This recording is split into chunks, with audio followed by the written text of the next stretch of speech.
Perkenalkan, nama saya Dita Putra Tarigan dari Prodi Sistem Informasi Fakultas Teknik dari kelompok 36 Mandung. Di sini saya akan berorasi dengan tema implikasi ekonomi dan sosial dari kuliah U-Tunggal atau yang disebut dengan UKT yang tinggi terhadap akses pendidikan tinggi di Indonesia.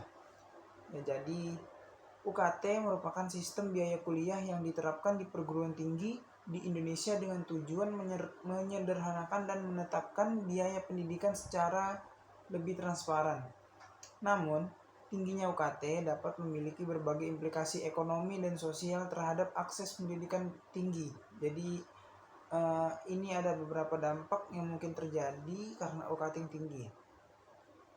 Ya, yang pertama ada implikasi ekonomi. Jadi implikasi ekonomi itu yang pertama ada beban keuangan keluarga.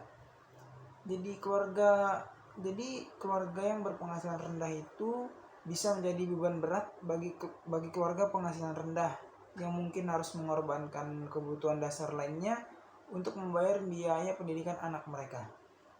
Yang kedua itu ada pinjaman pendidikan. Jadi untuk mengatasi biaya tinggi itu kadang keluarga mungkin terpaksa mengambil pinjaman pendidikan yang dapat menambah beban keuangan mereka untuk di masa depan. Yang kedua itu ada pengurangan akses ke pendidikan tinggi. Jadi mahasiswa dari keluarga kurang mampu mungkin terpaksa membatasi pilihan perguruan tinggi mereka, atau mungkin bahkan tidak melanjutkan pendidikan tinggi karena tidak mampu membayar uang UKT yang tinggi.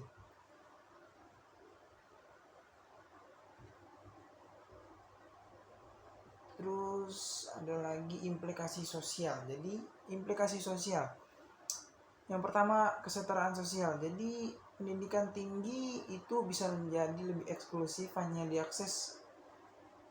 Pendidikan tinggi bisa menjadi lebih eksklusif hanya yang bisa diakses oleh mereka yang mampu bayar, sehingga menambah ketidaksetaraan sosial. Yang kedua dari implikasi sosial itu ada stres dan kesehatan mental. Mungkin tekanan finansial bagi mahasiswa yang terpaksa bekerja paruh untuk membayar UKT mungkin mengalami agak sedikit stres yang dapat mempengaruhi kesehatan mental dan performa akademik mereka. Jadi di sini pemerintah udah berupaya mengurangi dampak negatif dari UKT yang tinggi. Jadi ada beberapa solusi dan kebijakan dapat dipertimbangkan. Yang pertama itu subsidi pemerintah, yaitu pemerintah dapat meningkatkan subsidi untuk perguruan tinggi sehingga dapat menurunkan UKT dan membuat pendidikan tinggi lebih terjangkau bagi semua lapisan masyarakat.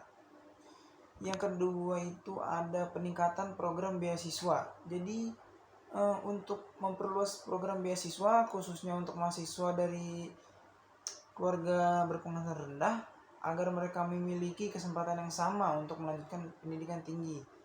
Jadi pemerintah dan lembaga swasta harus bekerja sama untuk menyediakan lebih banyak beasiswa dan bantuan keuangan. Yang ketiga ada kebijakan UKT berbasis pendapatan. Jadi UKT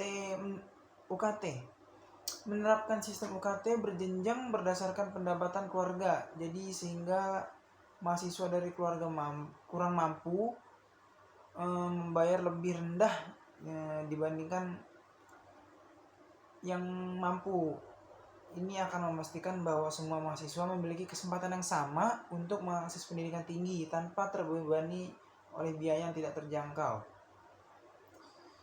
Terus ada lagi kerjasama dengan sektor swasta. Program kerjasama yaitu menggalakkan kerjasama dengan sektor swasta untuk menyediakan program beasiswa, magang berbayar, atau bantuan keuangan lainnya. Sektor swasta juga bisa berperan untuk mendukung infrastruktur pendidikan dan penelitian di perguruan tinggi. Ya, dengan menerapkan kebijakan dan solusi tersebut, diharapkan dampak negatif dari UKT yang tinggi dapat diminimalisir. Hal ini akan membantu memastikan bahwa akses pendidikan tinggi di Indonesia menjadi lebih merata, sehingga semua lapisan masyarakat memiliki kesempatan yang sama untuk meraih pendidikan yang berkualitas. Ya, sekian dari saya. Kurang lebihnya mohon maaf apabila ada tutur kata yang salah. Sekian dari saya, terima kasih.